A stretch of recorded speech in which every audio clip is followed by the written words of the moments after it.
The boy's hand was shaking, not from fear, from cold. He stood in a room that cost more than his mother would earn in 10 years, staring at a man who could destroy her with a single word. And the man wasn't moving. Eyes closed, breath steady, asleep, or pretending to be. $300 sat on the table between them, exposed, waiting. The boy had two choices: take it, and prove every cruel thing the world had already decided about kids like him, or walk away and let his mother keep drowning. But here's what the billionaire didn't know, what no one knew. The boy wasn't looking at the money. He was looking at something else, something that would break a rich man's heart in a way 40 years of wealth never could. What happened next didn't just change one life. It shattered everything a man had spent a lifetime believing. Calder Ashcroft didn't trust anyone. Not his lawyers, not his business partners, not even the people he paid to keep his mansion clean. He learned this the hard way. 40 years building an empire taught him one truth: people wear masks. They smile, they bow, they call you sir. But the moment you close your eyes, the mask drops. So Calder stopped closing his eyes. Well, not exactly. He closed them. But he never actually slept. Every Tuesday night, same ritual. He'd settle into his leather chair by the fireplace, rain tapping the windows, wood crackling in the flames, the grandfather clock ticking in the corner like a heartbeat, and on the table beside him, a leather portfolio, always open, always with cash visible. $300 fanned out like bait. Then he'd wait, head tilted back, breathing slow, eyes shut just enough to look convincing. He called it his test. Most people failed. A gardener once took 2 20s, thought Calder wouldn't notice. Gone by morning. A driver another time. Pocketed a 50, probably thought the old man was too rich to count. Wrong. Calder didn't need the money. He needed the proof. Proof that his suspicion wasn't paranoia. Proof that the world was exactly what he thought it was. Cold, selfish, hungry. Tonight was no different. The fire threw shadows across the room. The rain picked up, drumming harder against the glass. Calder's fingers twitched once, then went still. His chest rose and fell in perfect rhythm. He looked asleep, but his mind was sharp, counting seconds, listening for footsteps, waiting for the moment someone thought they were alone. The portfolio sat there, leather worn smooth from years of use, the cash inside practically glowing in the firelight. Calder had tested dozens of people this way: housekeepers, assistants, delivery workers, new hires. They all thought he was just a tired old man, harmless, wealthy enough not to notice small things going missing. They were wrong. Every single one of them showed him who they really were when they thought no one was watching. And Calder? He remembered every face, every name, every stolen dollar. He didn't see it as cruelty. He saw it as clarity. Better to know now than to be blindsided later. Better to catch a thief before they take something that actually matters. The clock struck 9. The fire crackled. The rain kept falling. Calder's breathing stayed slow, steady, convincing. His right hand rested on the armrest, fingers loose. His left leg crossed over his right, perfectly still. He looked like a man who'd simply dozed off after a long day, but inside, he was awake, alert, watching through the thin slits of his eyelids, because someone was about to walk into the room, and Calder Ashcroft was going to find out exactly who they were. The door handle turned. Slowly, carefully. Someone stepped inside. Maribel Cross moved like someone who knew what fear tasted like. Not the kind you feel watching a scary movie. The kind that lives in your stomach. The kind that wakes you up at 3 in the morning, wondering if you'll still have a job tomorrow. She stepped into the study, cleaning supplies balanced in one hand, her other hand gripping the doorframe just a little too tight. Her eyes went to Calder first, slumped in his chair, head tilted, breathing steady. Asleep. Good. She exhaled. Quiet. Controlled. Maribel had been cleaning this house for 6 months. 6 months of walking on eggshells. 6 months of keeping her head down and her mouth shut. She needed this job. Not wanted? Needed. Her son's school fees were due next week. The rent was already 2 days late. The landlord wasn't the patient type. One mistake, and she'd be back to nothing. Back to job boards that didn't call back. Back to choosing between groceries and electricity. So she didn't make mistakes. She dusted without sound, vacuumed when no one was home, avoided eye contact, smiled when spoken to, never asked questions, and most importantly, she followed the one rule Calder's estate manager had drilled into her on day 1. The A. Child stays invisible. Maribel glanced toward the hallway. Her son, Theo, stood just outside the door. Small for his age. 8 years old but looked younger. Thin jacket over a faded shirt. Shoes that didn't quite fit. He wasn't supposed to be here. But the babysitter canceled last minute, and Maribel couldn't afford to miss a shift. Not tonight. Not with everything already hanging by a thread. So she brought him. Told him to stay quiet. Stay out of sight. Stay in the hallway until she was done. Theo nodded. He always nodded. He understood. Kids like him always understood too early. Maribel turned back to the room. The fire was still going. The rain hadn't stopped. The old man hadn't moved. She started with the bookshelf, wiping down the spines carefully. No noise, no sudden movements. Her hands shook just a little. Not from cold, from tension. One mistake, that's all it would take. A loud noise, a broken vase, the wrong word at the wrong time. Calder Ashcroft wasn't known for second chances. She'd heard the stories. The gardener who got fired for trimming a hedge wrong. The cook who used the wrong seasoning. The driver who showed up 3 minutes late. All gone. No warnings. No explanations. Maribel couldn't be next. She moved to the side table, straightened a picture frame, adjusted a lamp. Her son shifted in the doorway. She caught it from the corner of her eye. She turned. Locked eyes with him. Shook her head once. Stay. Theo froze. Nodded again. Maribel's chest tightened. She hated this. Hated bringing him here. Hated making him stand in cold hallways like some kind of ghost. But what choice did she have? The world didn't care about single mothers with no backup plan. It didn't care that she was trying her best. It only cared if you could pay rent, if you could keep food on the table, if you could survive, and survival meant sacrifice.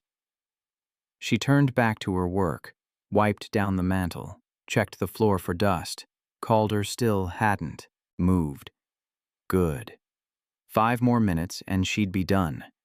5 more minutes and they could leave. 5 more minutes and she'd have made it through another night without incident. She picked up her supplies, moved toward the door, then stopped. Theo wasn't in the hallway anymore. Her heart dropped. She turned. He was inside the room, standing just past the threshold, eyes wide, staring at the fireplace. Maribel's throat closed. No. She wanted to scream. Wanted to grab him and pull him out. Wanted to rewind the last 10 seconds and fix this. But she couldn't, because any noise would wake Calder. And if Calder woke up and saw the boy, she didn't finish the thought. Maribel moved quickly, silently. Reached for Theo's arm, but before she could grab him, she saw it, the look on his face. He wasn't staring at the fire. He was staring at the old man. At Calder. And something in his eyes wasn't fear. It was concern. Maribel's hand hovered in the air. She didn't understand, but she didn't have time to. She pulled Theo back, gently, firmly. He didn't resist. She guided him to the door, stepped out into the hallway, pulled the door closed behind them. Soft click. She knelt down, looked him in the eyes, didn't say a word, didn't need to. Theo knew. Maribel stood, took his hand, started walking toward the service exit. Her heart was still racing, but they were out. Safe. For now. Behind them, the door stayed closed. The fire kept burning. The rain kept falling. And inside that room, Calder and the boy were alone. Nothing happened. That was the problem. Calder kept his breathing steady. His eyes stayed closed. His body remained perfectly still. He was waiting for the sound, the rustle of paper, the soft scrape of cash being lifted, the quiet shuffle of feet moving toward the table. It always happened around now. 30 seconds, maybe a minute. That's how long it took for people to convince themselves the coast was clear. But the sound never came. The boy didn't move. Calder could hear him breathing, shallow, nervous, standing somewhere near the doorway, but he wasn't approaching the table. Why? The clock ticked, loud in the silence, each second stretching longer than the last. Tick, tick, tick. The fire crackled. A log shifted. Sparks floated up the chimney. The rain hit the windows harder now, heavy drops drumming against the glass like impatient fingers. Still, nothing. Calder's jaw tightened, just barely, not enough to break the illusion.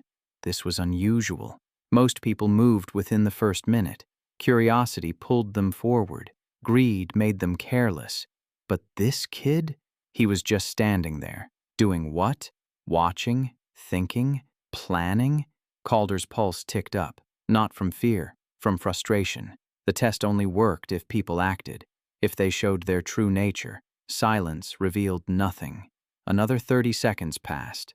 The boy's breathing changed, a little steadier now, less shallow. Was he relaxing? Getting comfortable? Bad sign. Comfortable people got bold. Calder waited. The portfolio sat on the table. $300 visible. Easy to reach.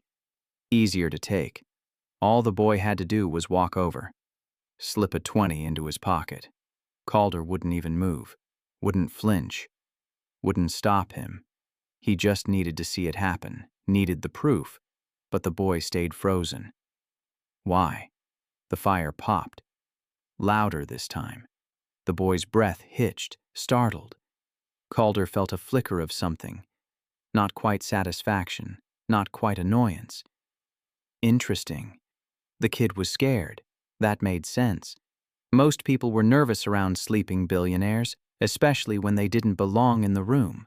But fear usually went one of two ways.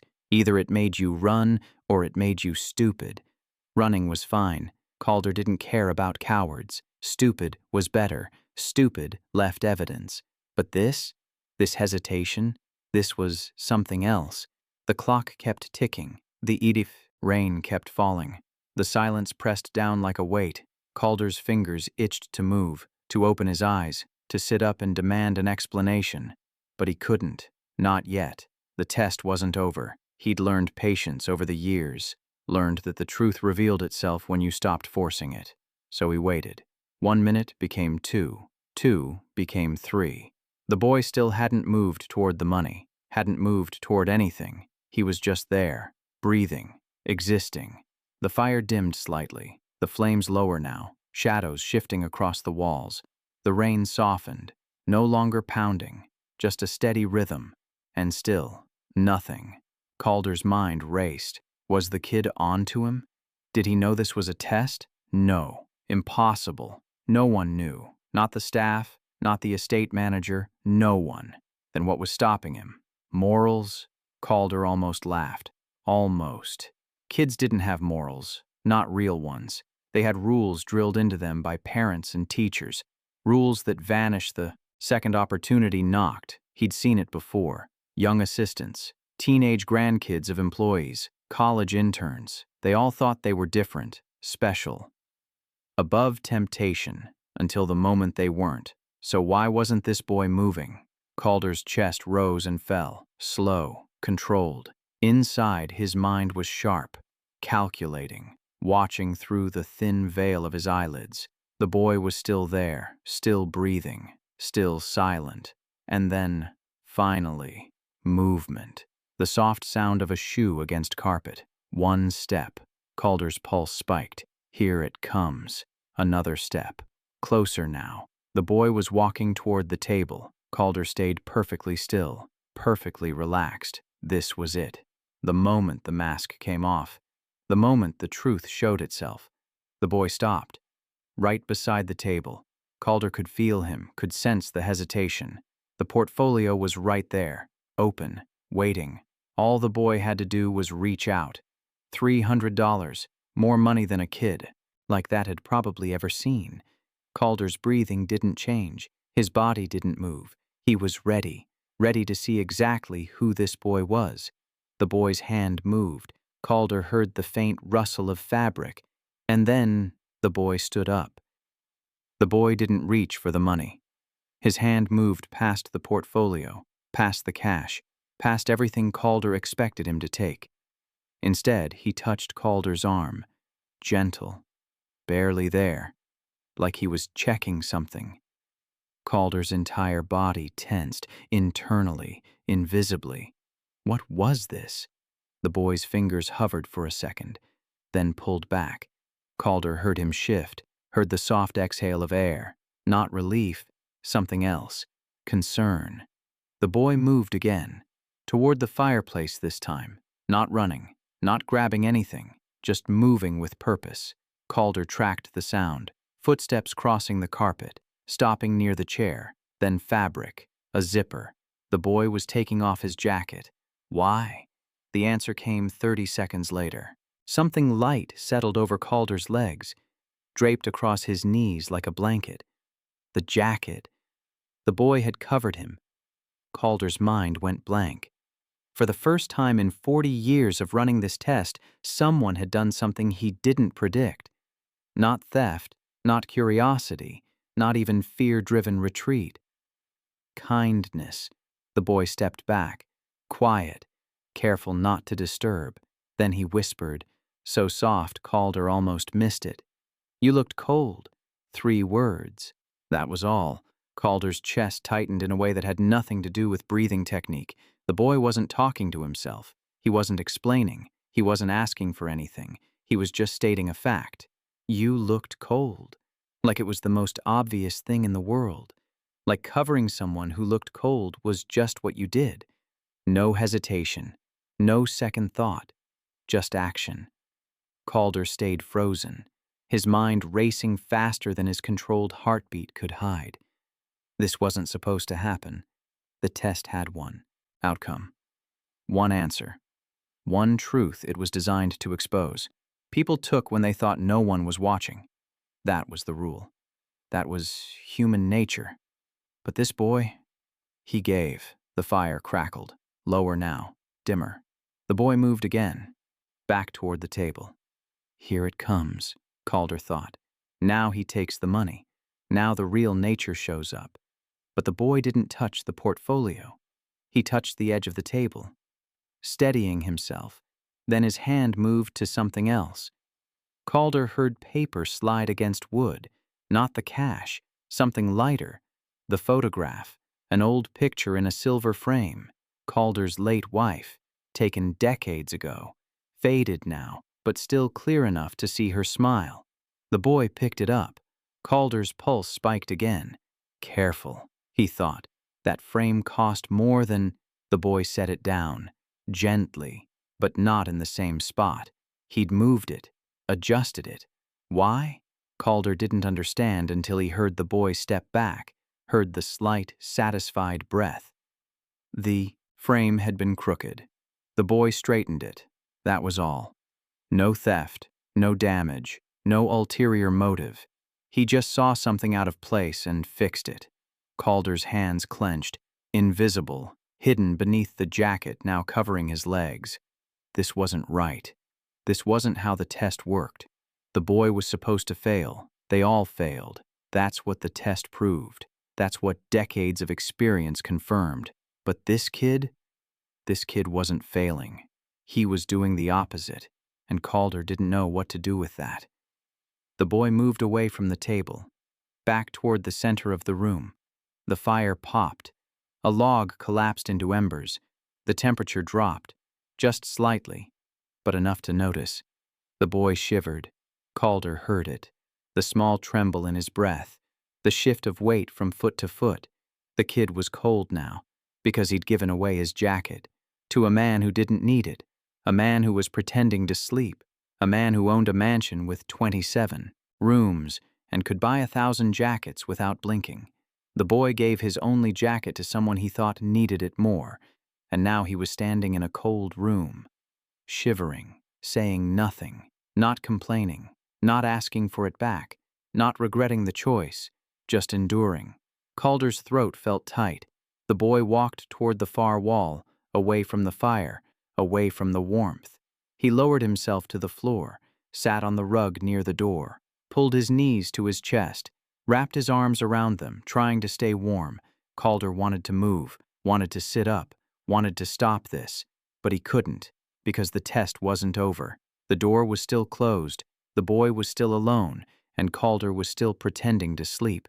The rain kept falling outside, the fire kept dying inside, and the boy who should have stolen everything took nothing. The door handle turned. You feel it too, don't you? That shift. The boy didn't take the money. He gave his jacket to a man, pretending to sleep. And now, the door is opening. You want to know what happens when the mother walks in. When Calder finally opens his eyes, where this goes. I promise you, this story doesn't end where you think. And if you leave now, you'll miss the moment that breaks everything wide open. I put real time into crafting stories like this. Stories that don't just entertain. They change how you see people. If that's the kind of storytelling you want more of, hit subscribe. Because what happens next, it's going to wreck you. In the best way. The boy heard it first. His head snapped toward the door. Eyes wide, body going rigid. Someone was coming. He scrambled to his feet, fast but silent. Years of being told to stay invisible had trained him well. He moved toward the jacket still draped over Calder's legs, reached for it, stopped. His hand hovered in the air. Calder felt the hesitation through the stillness. The boy wanted his jacket back, needed it back. But taking it meant disturbing the sleeping man, meant making noise, meant risking everything. The door opened. The boy's hand dropped. He stepped back, pressed himself against the wall near the bookshelf, trying to disappear. Maribel walked in. She moved fast, controlled panic in every step. Her eyes found the boy immediately, relief and terror mixed on her face. She crossed the room in 3 strides, grabbed his arm. Not rough, but firm. Her mouth opened. No sound came out. She didn't need words. The message was clear. We need to leave. Now. But then she saw it. The jacket. Her son's jacket. The only one he owned, draped over the billionaire's legs. Maribel's face went pale. She looked at Theo. At Calder. Back at Theo. Her grip on his arm tightened. What did you do? Theo shook his head. Small movements. Desperate. He didn't speak. Couldn't speak. But his eyes said everything. I was trying to help. Maribel's jaw clenched. She understood what happened. Understood the intent. But intent didn't matter. Not here. Not with a man like Calder Ashcroft. Kindness looked like guilt when you weren't supposed to be in the room in the first place. She pulled Theo toward the door. Gently. Quickly. Then stopped. The jacket. She couldn't leave it? If Calder woke up and found a strange jacket on his lap, questions would follow. Questions she couldn't answer without admitting her son had been here, admitting she broke the rule. Maribel let go of Theo's arm, moved toward Calder. Her hands shook. She reached for the jacket, slow, careful, lifted it inch by inch, praying he wouldn't wake, praying he wouldn't move, praying this nightmare would just end. The jacket came free. Calder didn't stir. Maribel exhaled, silent, shaky. She turned, handed the jacket to Theo. He took it, put it on. The fabric was warm, still holding heat from the fire, from the man who didn't need it. Maribel grabbed his hand, started toward the door. 1 step, 2, 3. Almost there. Then she saw it. The portfolio. Still open on the table. Cash visible. Perfectly fanned out. Her stomach dropped. It was a trap. It had to be. Nobody left that much money out in the open. Not unless they wanted to see who would take it. Maribel looked at Calder, still asleep, or pretending to be. She didn't know which. Didn't want to know. She just wanted out. She pulled Theo through the doorway, into the hall, closed the door behind them. Soft click. They stood there for a moment, breathing hard, hearts racing. Maribel knelt down, looked her son in the eyes. She wanted to yell, wanted to ask him what he was thinking, but she didn't, because she knew he was thinking the same thing she'd taught him since he could walk. Be kind. Help people when you can. She just never thought kindness would look this dangerous. Maribel stood, took his hand again. They walked down the hallway, toward the service exit. Neither of them looked back. Behind them. The door stayed closed. Inside that room, Calder opened his eyes. Slowly, he stared at the ceiling, at the flickering shadows from the dying fire. His legs felt cold now. The jacket was gone. The boy was gone. But the memory wasn't. Calder sat up, stiff, slow. His hands gripped the armrests. He looked at the table, the portfolio, untouched. The cash, still there. Every dollar, the photograph, straightened, perfectly aligned. He looked at his legs, at the empty space where a thin, worn jacket had been, a jacket that should have stayed on a child who gave it away because someone looked cold. Calder's jaw tightened. His chest felt heavy. Not from age, not from illness, from something else, something he hadn't felt in a very long time. Shame. He stood, walked to the window. The rain was stopping. The storm was passing. But inside, Calder Ashcroft was just beginning to understand what he'd done. The test wasn't over. Calder didn't sleep that night. He sat in his chair, staring at nothing. The fire had died hours ago. The room was cold now, but he didn't move. His mind kept replaying it. The boy's hand on his arm, checking, concerned. The jacket, given without hesitation. The photograph, straightened because it mattered. And then the mother, the way she'd grabbed her son, the terror in her eyes, not anger, not disappointment, pure fear, fear of him. Calder had seen fear before. He'd built an empire on it. Fear kept people sharp, kept them honest, or so he thought. But the fear in that woman's eyes wasn't respect. It was survival. She wasn't afraid of getting fired. She was afraid of losing everything. And her son, that boy who'd covered a stranger with his only jacket, he'd learned to be invisible because visibility meant danger. Calder stood, walked to the window. Dawn was breaking, gray light spreading across the estate grounds. He'd spent 40 years testing people, 40 years proving they couldn't be trusted. 40 years being right. Until last night. Last night a child had passed a test he didn't know he was taking. And Calder had failed one he didn't know he was in. He turned from the window. Made a decision. The test wasn't over, but it was changing. 3 days later, Maribel received a message. Mr. Ashcroft wanted to see her. Immediately. Her hands shook reading the text. This was it. She was being let go. Someone had seen Theo, reported it. Or maybe Calder had been awake the whole time. Maybe he knew. She thought about running, about not showing up, about disappearing before the axe fell. But running meant no reference, no final paycheck, no chance at another job. So she went. She walked through the mansion, each step heavier than the last, reached his study, the same room, the same chair, the same man. But this time, he was awake. Watching her, Calder gestured to the chair across from him. Sit. Maribel sat, hands folded in her lap, eyes down, waiting. Calder leaned back, studied her. The leather chair, he said. In this room. You clean it every week. Maribel nodded. Yes, sir. 3 days ago, when you cleaned it. Did you notice anything? Her throat closed. He knew. She started, stopped. What could she say? Calder's eyes didn't leave her face. Damage, he said, to the armrest. Scratches. Deep ones. Maribel's heart sank. She hadn't noticed any damage, hadn't seen scratches. But that didn't matter. If he said they were there, they were there. I'm sorry, she whispered. I didn't.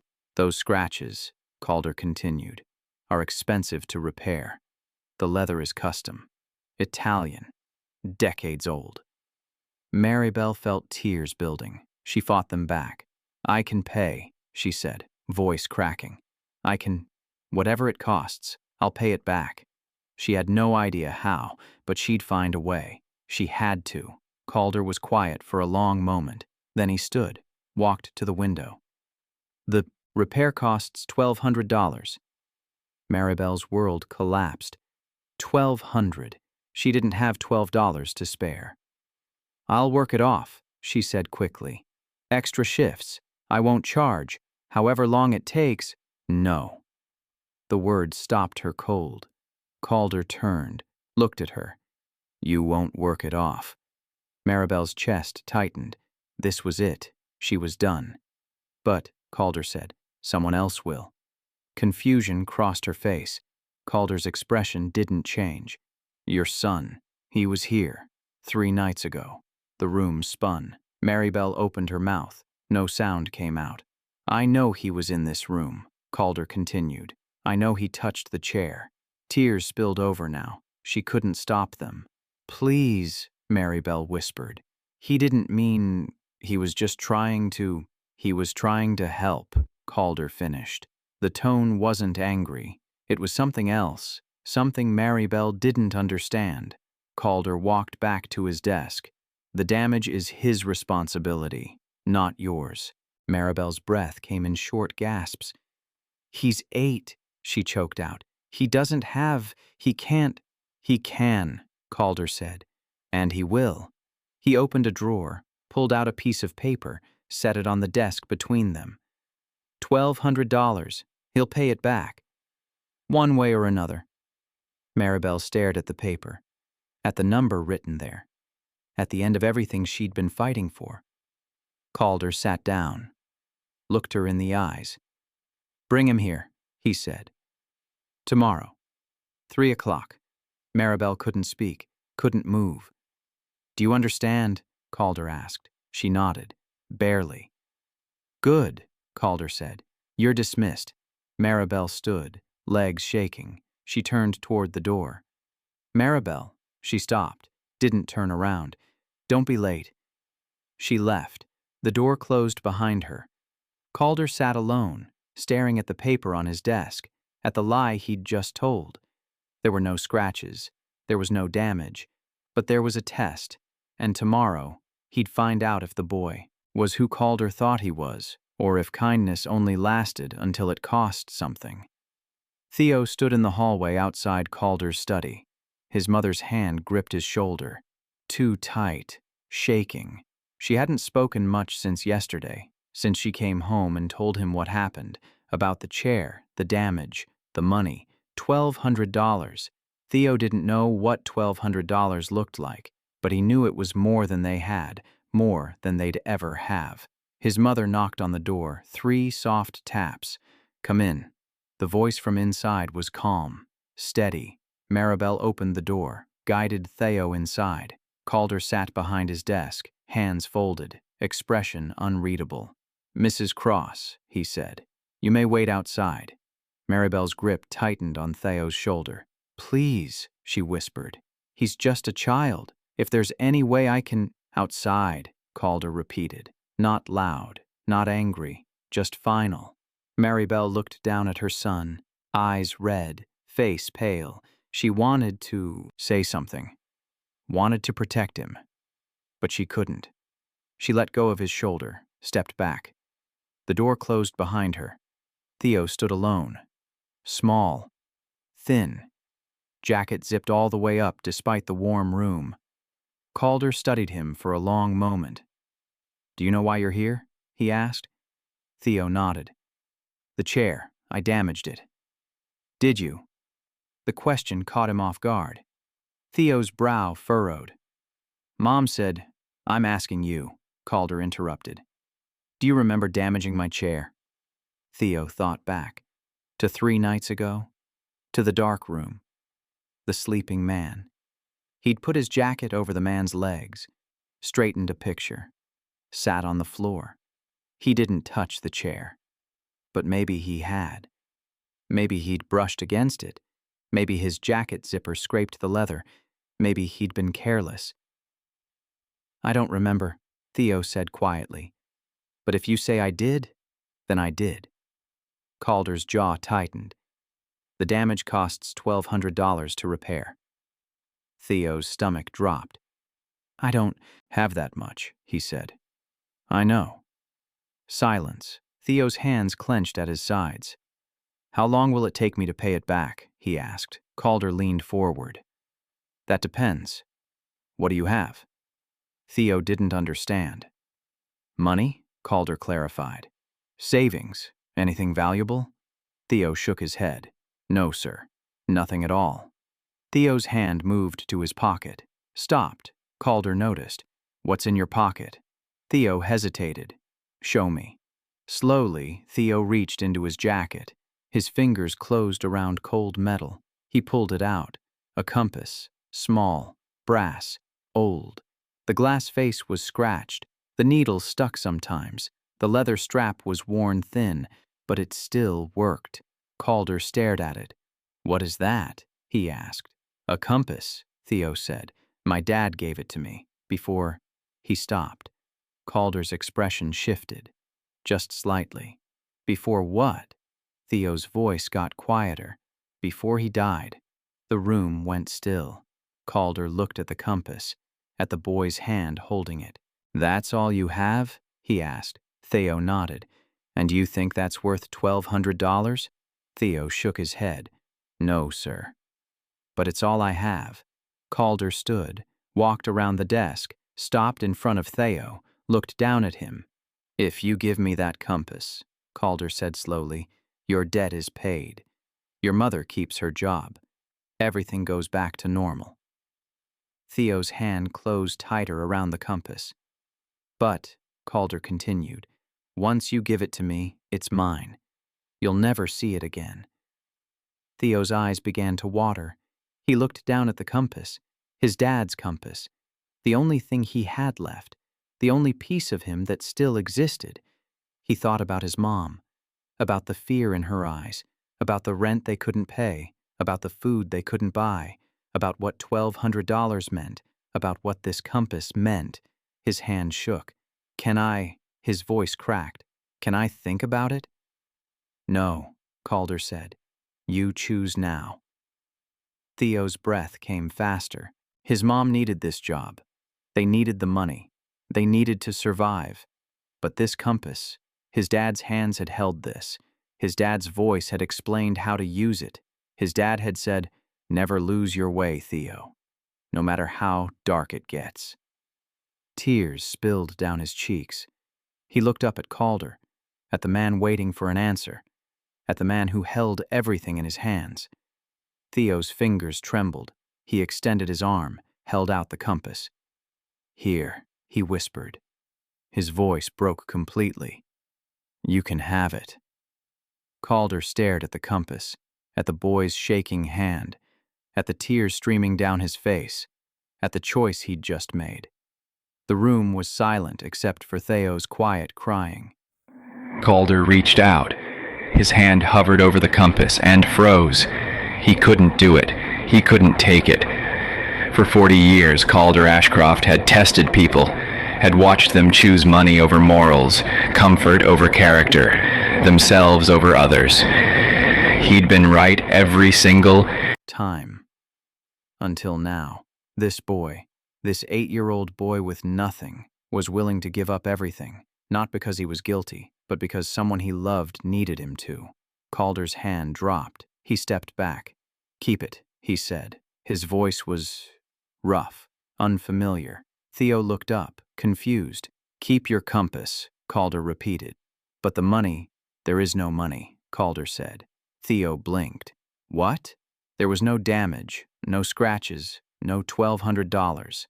The words hung in the air. Theo's face shifted from confusion to something else, something that looked like betrayal. "You lied?" he whispered. Calder nodded. "Why?" And that was the question Calder couldn't answer. Not yet.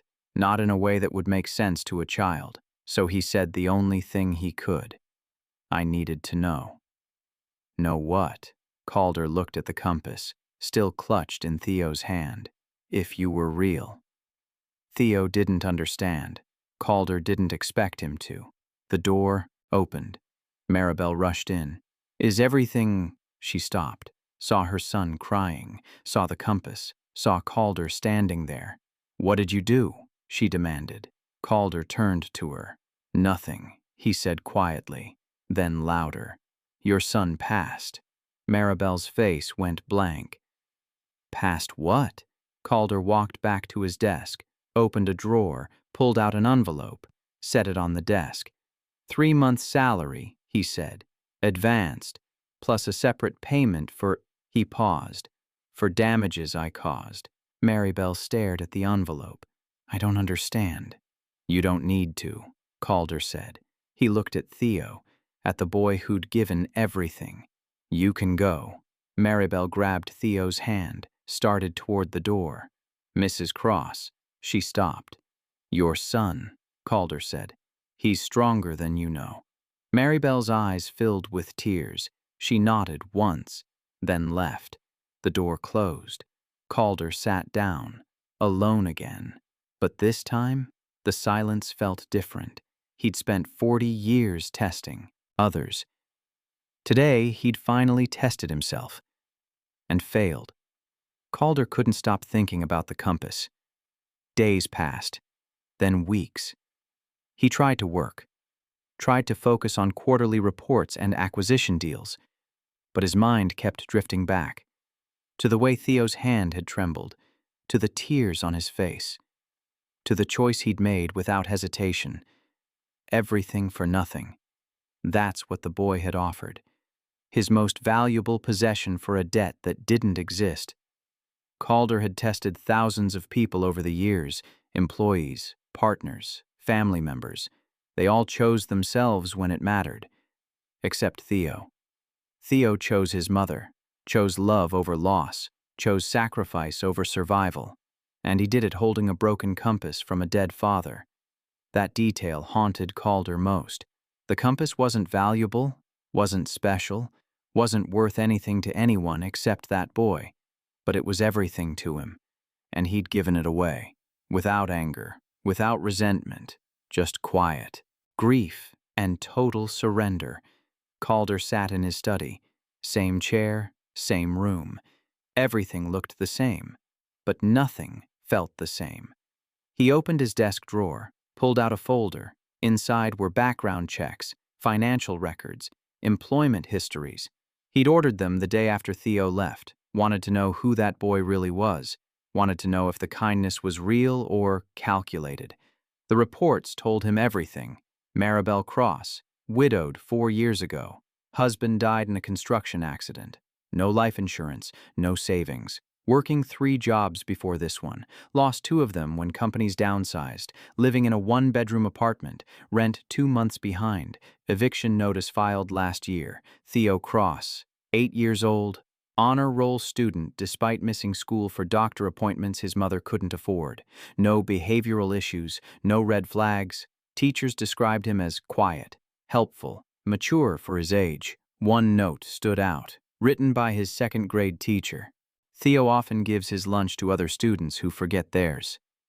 When asked why, he says his mom packed extra. She hasn't. Calder read that line 5 times. The boy had been giving away food he needed, lying about it to protect his mother's pride, choosing hunger over letting someone else go without. At 7 years old, Calder closed the folder, put it back in the drawer. He'd spent 40 years believing people were fundamentally selfish. That given the choice between themselves and others, they'd always choose themselves. He'd built an empire on that belief, had tested it, proven it, used it to his advantage. But this boy shattered everything. Not with words, not with arguments, with action, with a jacket given in a cold room, with a photograph straightened because it mattered, with a compass offered through tears. Calder stood, walked to the window.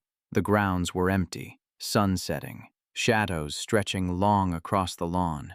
He thought about his own childhood, about the lessons his father taught him. Trust no one. Expect nothing. People will always disappoint you. His father had been right. Every business partner who'd betrayed him, every friend who'd stolen from him, every family member who'd asked for money then disappeared, they all proved his father's point, except, what if his father was wrong? What if the problem wasn't people? What if the problem was him? What if he'd spent so long looking for the worst in others that he'd stopped seeing the best? What if kindness existed all along and he'd just been too blind to recognize it? The thought made him feel old. Not physically, but in a way that had nothing to do with age. Like he'd wasted something precious, something he'd never get back. Time, connection, trust. Calder turned from the window, walked back to his desk, opened the drawer again. But this time he didn't pull out the folder. He pulled out a checkbook, sat down, started writing. The amount didn't matter. Money had never mattered. Not really. He'd spent his whole life accumulating it, protecting it, testing people with it. But what had it given him? Security, power, control, and loneliness. Deep, absolute, unchangeable loneliness. He finished writing, tore out the check, stared at it. This wasn't charity. This wasn't guilt. This was payment. For a lesson he didn't know he needed. For a truth he'd been running from his entire life. For showing him that kindness wasn't weakness. It was strength. The kind of strength he'd never possessed. Calder folded the check, put it in an envelope, sealed it, wrote a name on the front, Theo Cross. He set it aside, picked up his phone, made a call. "I need you to arrange something," he said when the estate manager answered. "Of course, Mr. Ashcroft. What do you need?" Calder paused, choosing his words carefully. "I need you to deliver an envelope. And a message." "What message?" Calder looked at the envelope, at the boy's name written there, at the debt he could never truly repay. "Tell him," Calder said slowly, "that the test is over." "I'm sorry, sir." "What test?" Calder smiled. "Small. Sad. The one I've been failing for 40 years.